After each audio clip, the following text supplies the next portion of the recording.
School of ম্যাথের এই পর্বে তোমাদের স্বাগতম। আশা করি তোমরা সবাই ভালো আছো। এবার তোমাদের জন্য আলোচনা করব অনুশীলনী 6.6 মানে 6 ক এর 2 নম্বর প্রশ্নটি। এখানে বলা হলো মিশ্র ভগ্নাংশ বা পূর্ণ সংখ্যায় তোমাকে প্রকাশ করতে হবে। এখানে মিশ্র ভগ্নাংশ বা পূর্ণ সংখ্যায় আনার জন্য আমরা শুরুতেই 1 নম্বরে যাব। এটা হলো আমাদের অপরিচিত একটা ভগ্নাংশ, কারণ এটা লব বড় হর ছোট। আর এই ভগ্নাংশকে আমরা কি করব, আমরা যদি 3 দিয়ে ভাগ দেই ব্যাপারটা কি দাঁড়ায়। 3 দিয়ে ভাগ দিলে 7কে আমরা ভাগ দেব, 7-এর ভেতর 3 2বার যাবে, 6, এই যে 1। তাহলে আমরা মিশ্র ভগ্নাংশ লেখার ক্ষেত্রে আমরা এখানে লিখতে পারি এই 2 ভাগফল যেটা সেটা এই জায়গায় থাকবে, আর ভাগশেষ সেটা চলে যাবে লবে, আর ভাজক যেটা সেটা যাবে হরে। তাহলে ব্যাপারটা এরকম যে 3 2 6 আর 1 7। তাহলে আমরা এখানে লিখব কিভাবে, এখানে শুরুতেই ভাগফল লিখতে হয়, আর লবে লিখতে হয় হলো ভাগশেষ, আর হরে লিখতে হয় ভাজক, মানে যেটা দ্বারা তুমি ভাগ করবে। তো এটাই উত্তর। এটা আমরা কি করলাম, মিশ্রতে নিয়ে আসলাম। 2 নম্বর আমাদের কি দেওয়া হলো, 21 ভাগ হলো 5। তো আমরা 21কে কি করব, 5 দিয়ে ভাগ দেব। তাহলে 4 বার যাবে, 4 5 20, 1। তাহলে আমরা এখানে লিখতে পারি এখানে ভাগফল 4, আর ভাগশেষ হলো 1, আর ভাজক হলো 5। এটাই হলো আমাদের মিশ্র আকারে। এরপর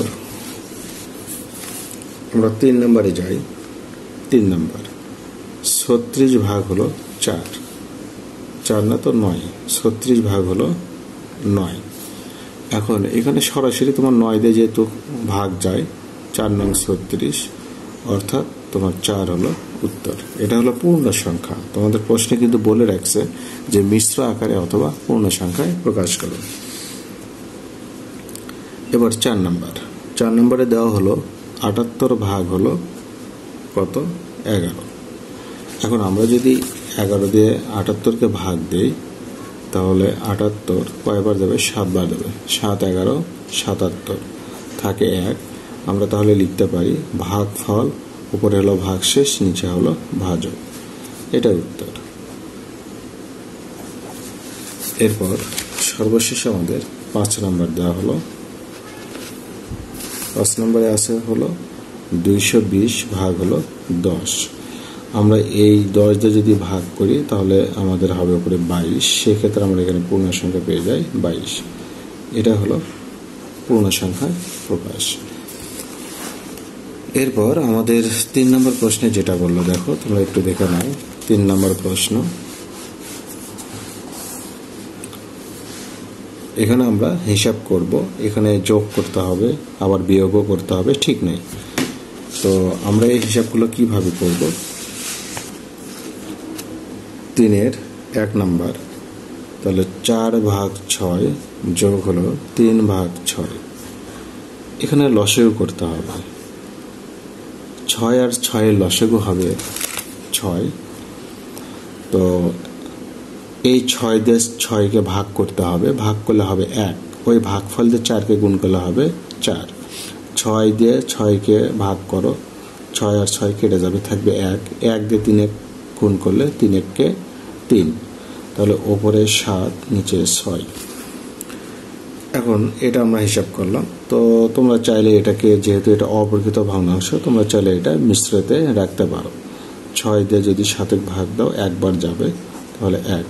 তাহলে এখানে ভাগফল 1, ভাগশেষ হলো 1, ভাগ হলো মানে হরে থাকবে তোমার ভাজক 6। এটাই উত্তর। এরপর 2 নম্বরে দেওয়া হলো কি, 1 সমস্ত 3 ভাগের 2 ভাগ যোগ 2 সমস্ত 3 ভাগের 2 ভাগ। আমরা এগুলো মিশ্র ভগ্নাংশকে শুরুতে আগে অপরিচিত করব। 3 1 3 2 5, 5 ভাগ 3 যোগ 3 2 6 আর 2 8, 8 ভাগ 3।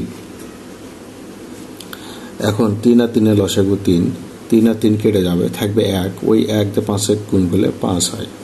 3 3 কেটে যায়, 8 থেকে 1 দিয়ে গুণ করলে 8। তাহলে 5 আর 8 হলো 13, নিচে হলো 3। এটা যেহেতু একটা আমাদের অবর্গিত ভগ্নাংশ, আমরা এটাকে ভাগ করে মিশ্র আকারে লিখতে পারি। 3 4 12, তাহলে ভাগশেষ 1। তাহলে এখানে ভাগফল 4, লবে থাকবে ভাগশেষ 1 আর হরে থাকবে হলো 3। এটাই উত্তর। এরপর 3 নম্বর প্রশ্ন। 3 নম্বরে দেওয়া হলো 5/6 যোগ 3/6। তো এখানে লসাগু হবে 6 আর 6, লসাগু হবে 6। তাহলে 6 আর 6 কেটে যাবে, তাহলে এখানে 5 একে 5, 6 6 কেটে যাবে, 3 একে 3, তাহলে 8/6। এখন যদি এখানে কাটাকাটি সম্ভব হয় আমরা করে নেব। যেমন আমি যদি 2 দিয়ে ভাগ করি 4 2 আর 3 দিয়ে ভাগ, 2 দিয়ে ভাগ করে 3 2 6। এখন আমরা এখানে পেলাম উপরে 4, নিচে হলো 3। এখন এটাকে ভাগ দাও, 3 একে 3, উপরে 1, নিচে 3, 3 একে 3 আর একে 4। আমরা মিশ্র আকারে রাখতে পারি। তো এটাই যদি আমি তোমাদের দেখাই, তাহলে 3 দিয়ে 4 ভাগ দাও, একবার যায়, 3 একে 3 1। তাহলে এখানে হলো এই যে ভাগফল, আর লবে হলো ভাগশেষ, হরে হলো ভাজক। এটাই উত্তর।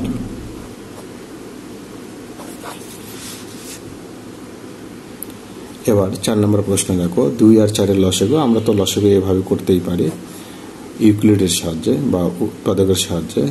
তো 2 1 2, 2 2 4, তাহলে 2 2 4 হবে আমাদের লসাগু। 2 দিয়ে 4 ভাগ করতে হবে, ভাগফল হবে 2। ওই ভাগফল 2 দিয়ে 3 গুণ করলে হবে 6।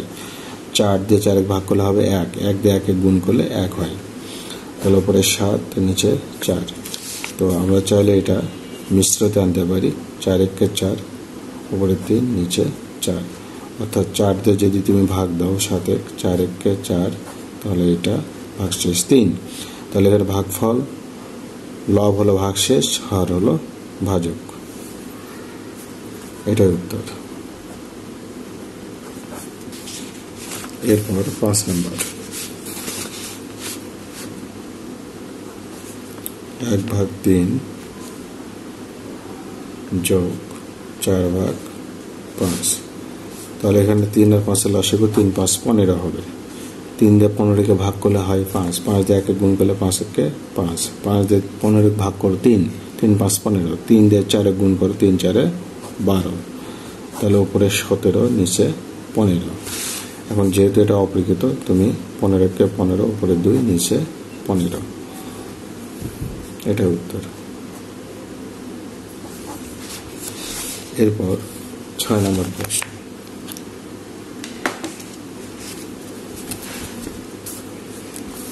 6 নম্বর, 1 সমস্ত 1 1 3 যোগ 1 এর 6। আমরা এটা লিখতে পারি 3 একে 3 1 4/3 যোগ 6/1 লসাগু। তাহলে 3 আর 6 লসাগু, 3 দিয়ে দাও, 3 একে 3, 3 2 6, তার মানে 6। 3 দিয়ে 6 ভাগ করলে হয় কত? 2, 2 দিয়ে 4 গুণ করলে 8, যোগ 6 দিয়ে 6 ভাগ করলে থাকে 1, 1 দিয়ে 1 গুণ করলে 1।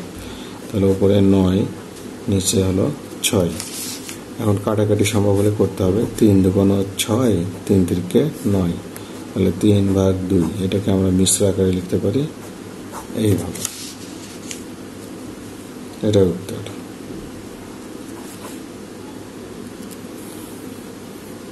এরপর 7 নম্বর,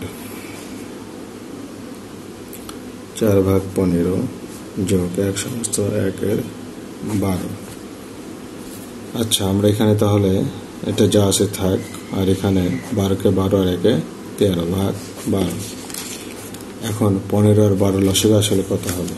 আমরা যদি হিসাব করি 15 আর 12, আমরা 3 দিয়ে দেবো, 3 5 15, 3 4 12, 4 5 20, 3 4 12, 5 12 60।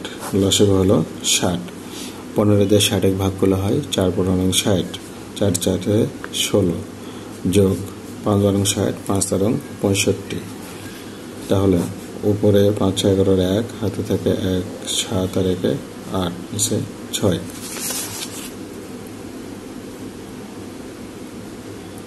3 দিয়ে 3 দুগুণে 6, 21 3 7 21, 3 20। এখন 27 ভাগ হলো 20।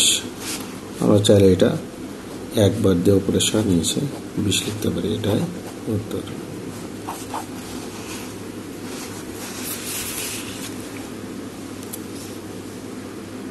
দেখো এবার 8 নাম্বার। তাহলে 15কে 15 আর সাথে 22, 22 ভাগ 15 যোগ 3 ভাগ 15। তাহলে এখানে 5 আর 15 লসাগু দেখো, 5 আর 15। তাহলে আমরা 5 দিয়ে ভাগ দিলে 5 একে 5, 3 5 15। তাহলে 15 হবে এখানে লসাগু। আমরা 15 লিখব। 15 15 কেটে যাবে, তাহলে 22ই বসবে। 5 দিয়ে 15কে ভাগ করলে হয় 3, 3 দিয়ে 3 গুণ করলে 9। তাহলে এখানে 31 ভাগ হলো 15। তাহলে এটা যদি আমরা মিশ্রতে রাখি, 15 দুগুণে 30, উপরে 1 নিচে 15।